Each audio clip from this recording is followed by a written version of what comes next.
அவர் நிறைய விஷயங்களை எனக்கு போதிச்சாரு. உடம்புல நோய்ங்கிறது என்ன? இப்படி நாட்டு வைத்தியர் இப்படி கையை பிடிச்சு பாக்குறாரு.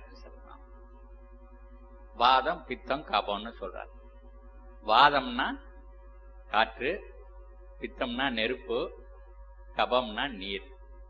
அப்போ காற்று, நெருப்பு, நீர், அந்த 5 பூதங்கள்ல 3 பூதம் நம்ம உடம்புல சீரா ஓடி இருக்கு. சீரா ஓடி இருந்தா உடம்பு சீரா இருக்குது. இந்த ஒண்ணு கூடுனாலோ குறைஞ்சாலோ நம்ம உடம்புல செயல்பாடுகள் பாதிக்கப்படுது. அதான் நம்ம நோயின்னு சொல்றோம். மிகினும் குறையினும் நோய் செய்யும் நூலோர் வழி முதலா எண்ணிய 3. வழின்னா காற்று.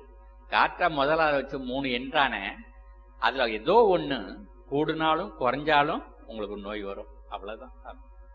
அப்போ மருத்துவர் 3 விரல வச்சு பிடிச்சி பார்த்துட்டாருன்னு சொன்னாக்கா எது கூட இருக்கு குறைச்சிருக்குன்னு தெரிஞ்சுக்கிறார்.